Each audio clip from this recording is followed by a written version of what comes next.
Hi, I am Rachel Anita and I'm back!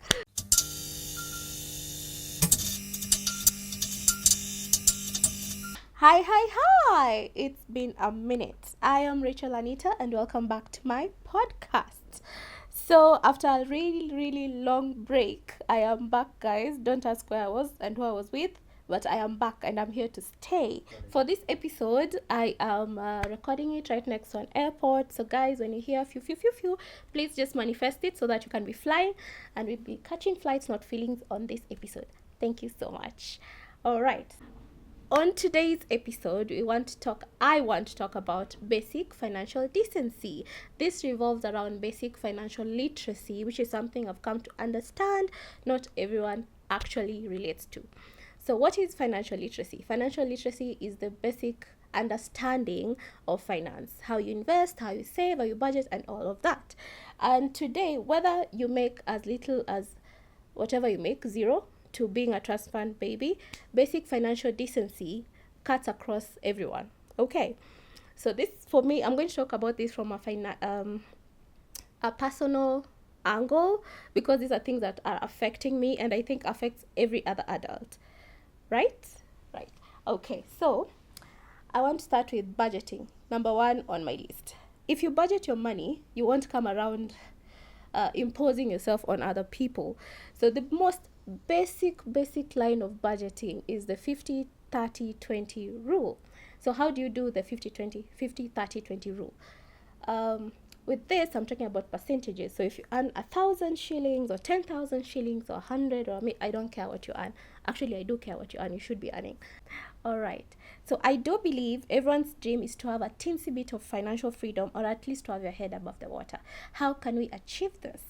We start with budgeting. I cannot stress this enough. You need to budget everything that comes in and how everything goes out. That's how you have your head above the water. I have this basic rule, and everyone knows about this, the 50-30-20% rule. 50% of your income should go towards your needs. That is your rent, your food, your bill, basic necessities like I've said, rent, food, school fees if you have kids, and any other thing that is basic, what you can't live without. The 30 goes towards wants. What are wants? These are the things that make your life a little bit easier, but you really don't need them, like subscriptions, that's Wi-Fi, Netflix, and so forth. Then the 20% now goes into savings, and this includes investments and such stuff. Now you realize when you put your money into such boxes, you are able to efficiently go through a month, that is if you're earning monthly, or go through a year, or however you earn your monies. But every time it hits your account, please just budget the money. It saves you a ton of headache. Okay? And now, number 2. Okay, that's my cat Tiger. Everyone has met him on Instagram. He's such a cute tiger, and he literally looks like a tiger. Such a cute. I think I'll put his picture somewhere so that you can say, "Hi, Tiger." Bye, Tiger. I don't need you right now. Okay, so that is number 1. When you have basic financial decency, you are able to be decent enough to take care of your household and what runs inside that without including or imposing other people every other time. It helps a lot. It makes you just a basic decent person, literally. And now, number 2. This one. This one. Planning on someone's money without their consent. This one, I have to go deep because it has occurred to me on different occasions. So someone assumes you have X amount, which is a very, what's that word? A very, I don't use the word stupid, a very audacious thank you thing to do. You're there planning your life, how you're going on vacations and blah blah blah blah blah. Then you just wake up and text someone, "Hey, I need 20k urgently," or "I know you have 20k, send me this urgently." Guys, don't do that to me. If you're not related even by blood, don't do that to me or to anyone you know. It's not nice and it's not decent. You cannot go around making your huge plans on the side, not caring how you earn that money, but wewe you just have to get what you need. Apana, the economy is too tough for everyone. Put yourself in someone else's shoes. How can I manage myself better? How can I make this money work for me kabla niende to another person. Okay, that's good. The other now, on to that point, your urgency should not be someone else's emergency. Tafadhali, please, no thank you. Your urgency should not be someone else's emergency. Period. I can't stress this enough. Just because you're going through something, and I know this as um, there's levels to this. There's like a medical emergency, like you're dying, that I understand, but dying to have a drink is a totally different thing, which I do not understand. Okay, and first of all, I have a rule of thumb: I do not buy alcohol. I do not care how good you are or how much close we are. So when you're stuck somewhere, uko hapo umejifanya, who's that guy who buys drinks for everyone? Like everyone loves a new bag or like the latest shoes, sneakers, anything nice, partying every other weekend like it's the 80s. But you cannot put that responsibility on someone else's shoulder. If it's an emergency, we totally understand. You're dying and we are there for you. But you can't come over here telling us you want to buy sneakers and then to kufanyia GoFundMe. That just doesn't make sense, guys. Can we be realistic? If you're anywhere above 18 years old, get your finances in order. If you want to party, ulale nja. You cannot go there buying drinks for the whole entire village, then unakuja tukuchangia ya mayai. We are not going to do that. It's 2024. Get your act together. Next is don't put all your eggs in one basket. Now, this is a very common saying, and we know why it's said. You cannot put all your hopes, all your everything, inspiration, aspirations to one like source of income. This is very relative. I understand not everyone has a job, and maybe you're searching for a job, and it's okay. My issue here is just being comfortable with one kind of life, not having any ambition, not having any kind of drive, not thinking about tomorrow. That I have a problem with. Now, to the employed folks or entrepreneurs, or if you're doing something in your life, it does help to have another source of income. It does help to think about the future, like what goes where and what not. Now, if you do not risk with your investments, you cannot get any other outcome or income. Okay, it's relative. You can get better income with different outcomes from your income, something like that. Okay, for instance, you can explore government bonds versus cryptocurrency versus something like circle versus money market. I mean, there's so much you can do with 1,000 bob, literally, that can bring you that 1,000 bob today. Maybe by next year it can bring you another 1,000, or itakuwa 0 bob, depending on how you handle that money. Again, this is a basic financial literacy course. I'm giving you guys a crash course. You don't need to take everything, but take something out of it.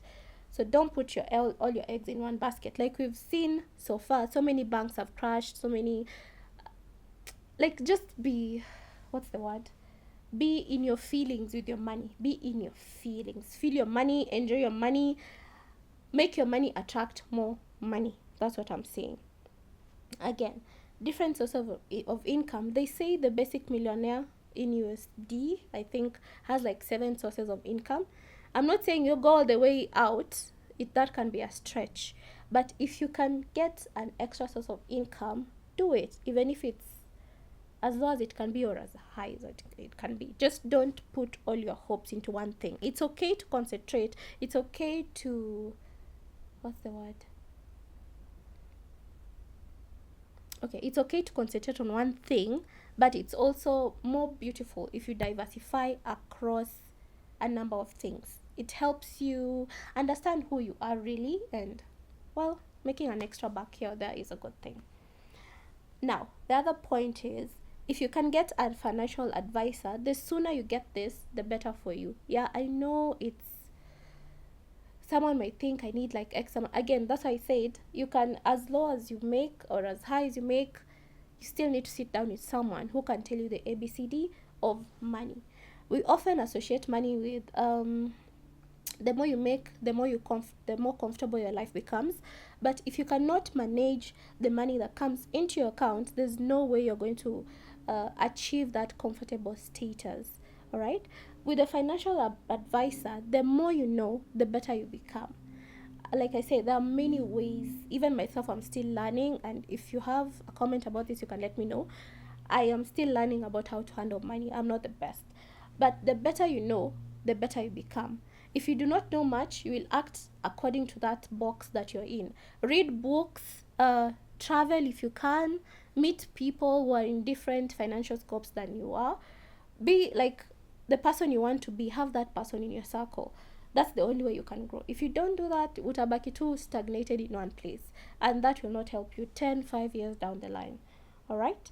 um Again, read and learn about new markets. I mean, guys, hatuwezi kaa tu hapa in our bubble of like the Kenya shilling and the USD. I know sometimes of late tumekuwa, even when you go to the mama mboga, she's like dola imepanda ama dola imeshuka. Do you even know how much the dollar is right now? Ask yourself. If you can't tell how much the dollar is and how that affects your mama mboga, there's a problem there. You have to know financially, like globally, how does Ukraine fighting with what? With Russia affects my oil kabla your local MP comes and tells you that's why hajapeana CDF. You have to understand hizi vitu. And if you don't read about it, you don't research about it, it becomes a bit mushy for you. And it's just as simple as a Google search. How much is the USD and why is it affecting us? Because about a month ago, was it a month ago? A month ago, something like that. The USD was almost hitting 160, or if it didn't, right now it's 130. Hiyo ni 30 bob imepotea tu hivyo. Ask yourself, mbona imepotea tu hivyo? How can I make my life easier na hii 30 bob? Ningeipanga hivi or that way, I would have made some more money. Alright. So, this other one affects our social relationships. I know hakuna mtu under the sun who has not taken a loan or borrowed from someone, your friend, because anyway, charity begins at home. Sister, when you borrow money, can you pay back that money as soon as possible? Going back to your agency shouldn't be someone else's emergency. Sometimes, your agency becomes all or everyone else's emergency. When that happens, tumekupitisha through that period of time. Can you pay back that money on time, please? Do not wait to be reminded about it. It becomes really difficult and strenuous on relationships when someone has to keep on calling you and telling you, please pay back my money. It's not nice, guys. It's not nice. And like I always say, when you give someone money, especially your closest friend, that's the amount you're willing to lose. Because ukienda, don't go again giving out money that you don't know how it will come back. I'm not pointing fingers, but don't go giving money that you don't know how it will come back. Gauge the person before you give, and make sure this person is financially decent to understand that you also need the money back. Again, there's a difference between borrowing and asking, and just asking for help generally. All right? Okay. On that note, do not take someone else's money without their consent. Even if it's your better half or your best friend or your sister or your mom, that is theft, my dear people. Do not go stealing. It is not nice. If you're in someone else's shoes and you came and found like your handbag is open and someone has taken your money, you wouldn't like it. So don't do it to other people as well. This actually occurred to me once when someone who was so close to me decided, since they know my M-Pesa pin, I'm very liberal with my M-Pesa, which is something I should work on as well. So this person took my phone, akaenda akaclear pesa yote, nikabaki na zero. It is not nice. I was stuck at the supermarket thinking about my life choices, and that was not nice. So please don't do that to anyone that you know. Now, as you're being financially decent, this means thinking about the future, right? And you can't think about the future without thinking about how that affects your life. Something like insurance. Insurance is so basic. Health insurance is so basic in this time. The last time I checked, our national insurance health fund, I think they changed the name, it is just 500 per month. And with that 500 shillings, you're able to save yourself so much. Ukipata ile emergency layer, you're dying, you're able to take yourself out of that hole before someone else comes in. And if you forget anything I've said, please don't forget that your agency is not someone else's emergency. Manage your life choices, manage your finances, and this will make everyone around you happy. So, in a nutshell, what I'm saying is budget your money, think about your future, don't borrow without paying back, and learn to take some risks. And if you forget all that, guys, your urgency is not someone else's emergency. It's 2024. We can do better as adults and as members of the society. And with that, it's a wrap. Thank you so much for coming and listening to my show. Don't forget to like, share, subscribe if you're new. Welcome to my circle. And comment. I want to hear all your views about being a financially decent person and how you relate to other people based off your finances. It's a wrap. Thank you guys so much for coming on. See you next time. Bye. Doo-doo-doo-doo.